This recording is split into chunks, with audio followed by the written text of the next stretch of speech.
All right, hey everybody, welcome to 2014 semester 2. We'll be graduating shortly before we know it, all right? So let's get to work. We're still in Unit 4. Unit 4 has Congress, the presidency, the bureaucracy, and the courts. And so right now the presidency is what we're into, all right? We've done Congress. All right, and so let's start. This is Lecture 1, Unit 4, the presidency, all right?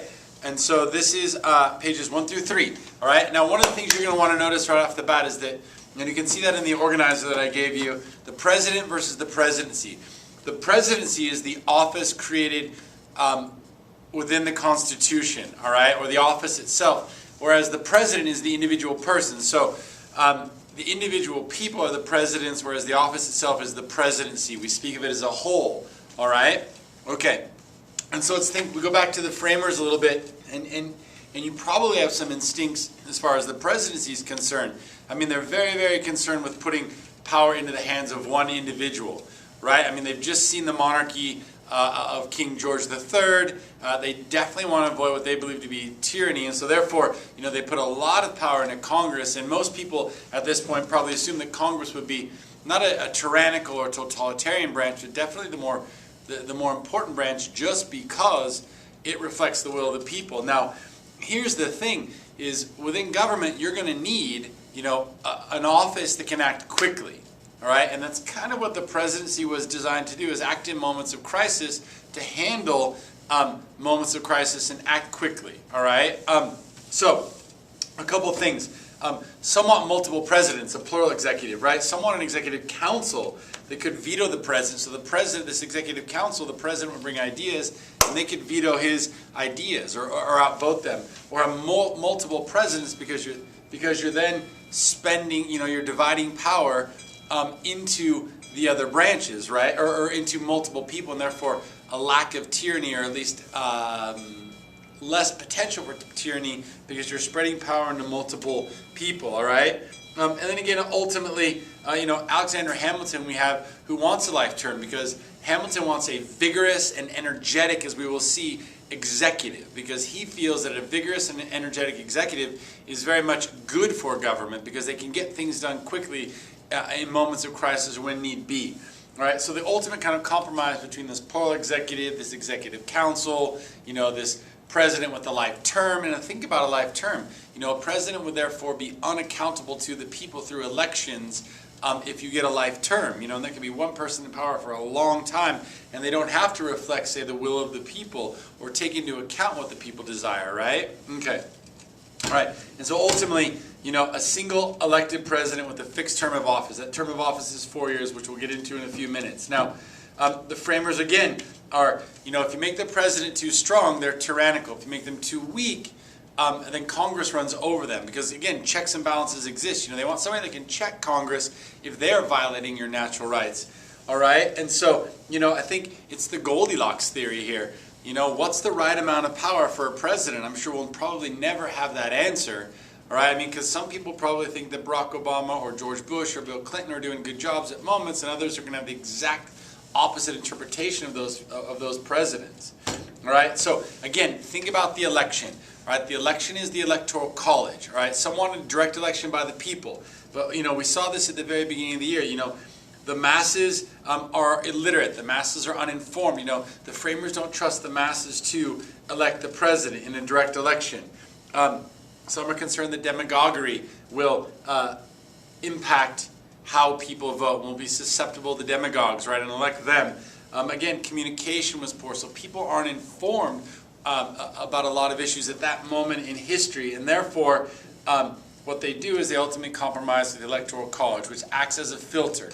So again, remember that the Electoral College was designed in which the masses would choose the people that would choose the president. The Electoral College was elected by the masses to choose the president, all right?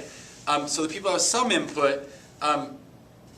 However, you know, the idea was the elites would be informed, the elites would be educated, the elites would be able to communicate. The elites would not be, you know, these electors, which are these elites, would not be influenced by demagoguery, right? And they would make good, wise decisions when they chose a president, all right? And again, this idea of large states, you know, in a direct election have tons of influence because they make up the mass of the population, where small states, because they're a small proportion of the population, would not have influence in a direct election. So at least within the Electoral College, small states have, 3 electoral votes at a minimum, so they have some protection, and they're going to have some influence, right? Because in the presidency.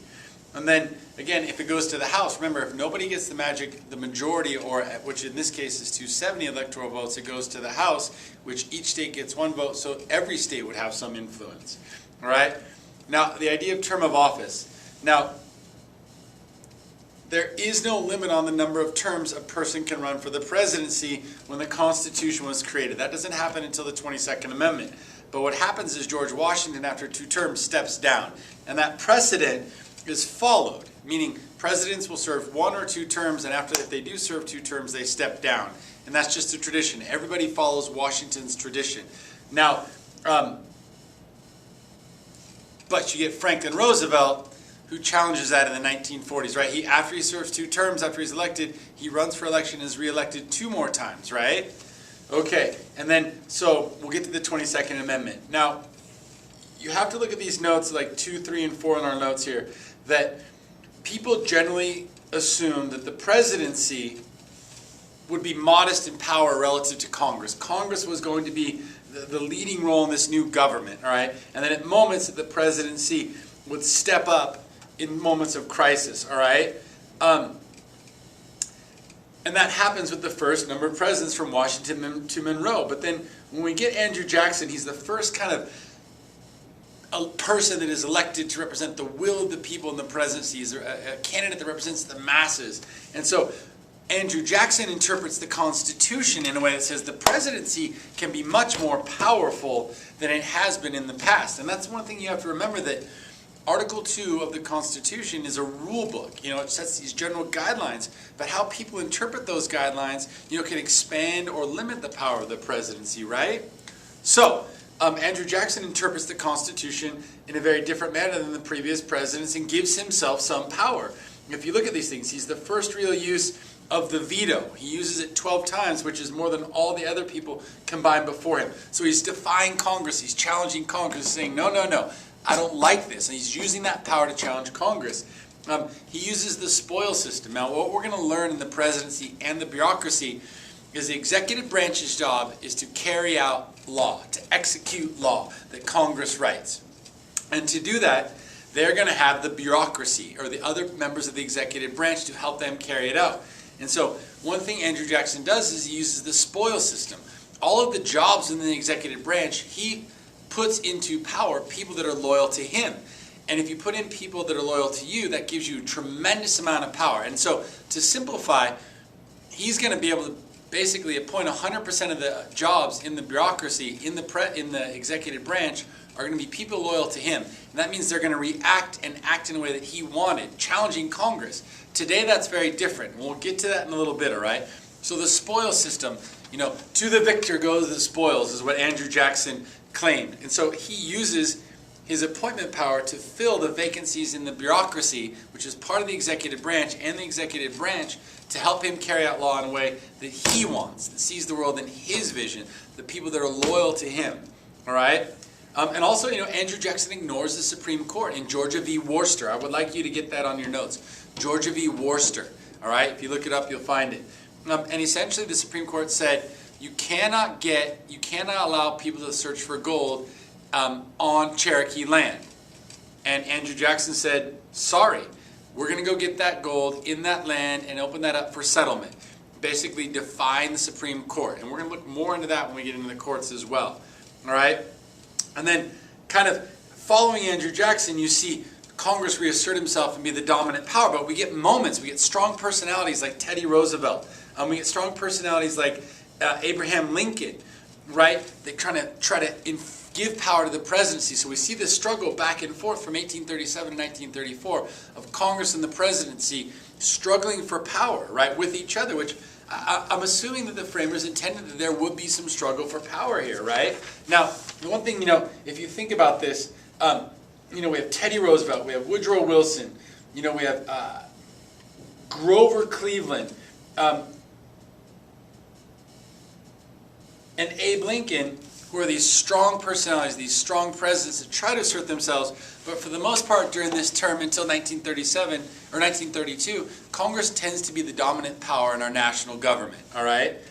So it either took a strong personality or a strong crisis to really enhance the presidency. And again, a strong personality to interpret the Constitution, to use the bully pulpit, to use the electronic throne, to get people to do what they wanted, or a crisis in which we generally, in a moment of crisis which demands quick action, we look to one individual to get things done, right? And therefore, people are willing to give a president and the presidency the ability to act quickly in moments of crisis, because Congress, is about deliberate and discuss and debate, and it takes time, all right? Now, however, though, what we generally see in 1932 is a great crisis, the Great Depression, World War II. And then so that gives FDR tremendous power. And then if you think of all these presidents in the Cold War, they have tons of power. LBJ, Richard Nixon, Truman, JFK. And then because that Cold War was this kind of continuous crisis, this moment in which the Soviets could give us nuclear attack, and so there was this kind of inherent crisis. The world is also a little bit quicker with technology at this moment because the world moves quicker. Communication is quicker, and if communication is quicker, that we want someone that can respond to international crisis quicker. And so, from FDR on, we see this enhanced power of the presidency, all right, by these strong presidents or by these moments of crisis, all right. And even now, we're going to see in the 70s that Congress responds to the strong presidency and tries to rein in the presidency. However, Ronald Reagan is a strong personality, and he enhances the power of the president. We get, George Bush and this idea of the war on terror. We get attacked in 9/11, and so all of a sudden people expect the president to act quickly because of national security, and that enhances the presidency. But, Barack Obama inherits that presidency, and that war on terror, and those two wars, and an economic crisis, and therefore, we tend to give power to the presidency, right? Now, this doesn't mean that, say, a divided Congress isn't going to challenge, Republican Congress isn't going to challenge a Democratic president or vice versa, even if it's a moment of crisis. But, generally these moments of crisis and these strong personalities have led to this kind of enhanced presidency. And I would say that you and I, even though we're from different generations, we've generally tended to see these strong presidencies in our lifetime, especially at the beginning, of World War II and the Great Depression and FDR, all right? Prior to that, though, Congress had a little bit more power. And I think this isn't a done deal. I think, Congress is constantly reasserting itself and saying, wait a minute, you have to ask us. Wait a minute, we have that power. And the presidency is constantly trying to enhance their power because they both have these expectations they're going to get something done, and they both see their proper role as outlined by the Constitution. They're going to interpret that differently. One of the things you're going to see in Article 2 of the Constitution is the president's formal powers, meaning really listed powers. We see them, they can even be challenged, but there's a lot of informal powers within the presidency that we're going to look at later that enhance their prestige. And if they're a strong personality or take power in a moment of crisis, they can be a really strong and powerful president. All right, so like a quick overview of this presidency, right? You have to be 35 years old, you have to be a resident for 14 years, and you have to be a natural-born citizen, all right? You can't be, born in France, and then your parents emigrate here, and then you become a citizen. That's not a natural-born president, all right? You have to be born a citizen, all right? Those are constitutional requirements, the unwritten requirements. Like, I would ask you, what do you think the unwritten requirements are? What is the experience you have to have? What is the personality you have to have? What are the traits and characteristics do you think are the unwritten requirements to be the president? And in some sense, I guess, who is something that you would vote for? Who is someone that you see as presidential? And those are the unwritten requirements, right? Is experience required? Do you need to be a senator? Do you need to be a governor? So you're the executive of a state. Do you need to be a judge? Should you be in Congress? I don't know, right? What do you think? Do you need to never have been in government at all? Maybe it's just being a business person, a constitutional scholar. I don't know. We'll take a peek at those as we get in class, all right? Now, the term of office is 4 years, all right? Now, when the 22nd Amendment is passed, you can serve 2 terms of office, meaning 2 4-year terms, all right? And that's a concern after FDR, who was reelected he's elected to 4 terms, right? He doesn't serve the last one because he dies, and Truman comes in, however, is reelected, and I think Congress was, reluctant to allow somebody to do that, especially when Washington's precedent was broken, right? So they passed the Constitution, a constitutional amendment, 2/3 proposal, 3/4 ratification. Remember that, right? Go back and review that maybe, yeah? That limited the number of terms. Now, we got to think about this. It's possible to serve just under 10 years as a president, right? So let's say this. If you're elected twice, you serve 8 years, correct? Now, what if you're the vice president, though? If you're the vice president, all right, and you serve, and the president that you're the vice president for dies, resigns, is impeached 1 year and 363 days into his presidency. He doesn't finish 2 years, right?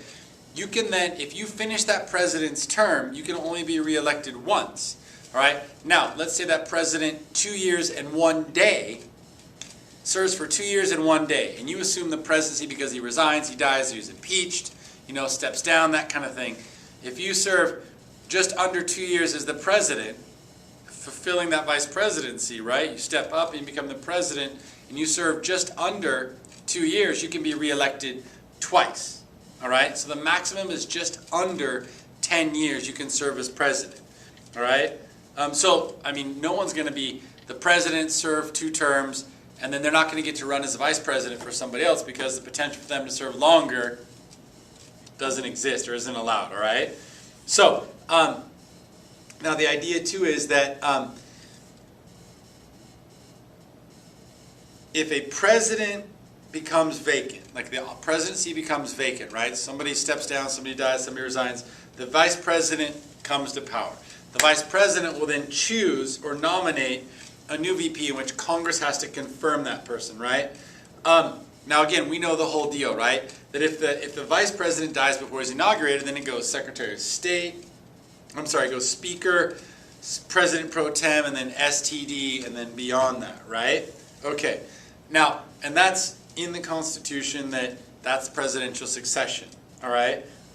Now, if the president becomes disabled, the 25th Amendment applies. And what this means is the president, if he has to go to surgery, if he's incredibly sick at some point, that kind of thing. They tell Congress, I'm disabled, I can't be president, I want the vice president to be acting president, all right? Now, if the president is unable to inform, the vice president and majority of the cabinet, all right, there's 15 cabinet-level agencies, Secretary of State, Secretary of Treasury, Secretary of Defense, and we'll look at those a little bit later in our studies, all right? They can then tell Congress, hey, the VP needs to become acting president because the president is disabled, all right? Now, I think there's a good, real conspiracy movie right there, right? Yeah, okay. Now, in either case, when the president regains power by telling them, hey, I'm back, I'm good, I'm no longer disabled, I'm back, I'm to take power. Now, if there's a dispute about whether the president has the ability to say a president has Alzheimer's, it's showing a president is sick and he doesn't believe he's sick, Congress can decide who can be president. Does the VP stay or does the president get to come back to power, all right? Yeah, and that's really it for today, all right? That's it for today. Have a good day. I'll see you tomorrow. Bye.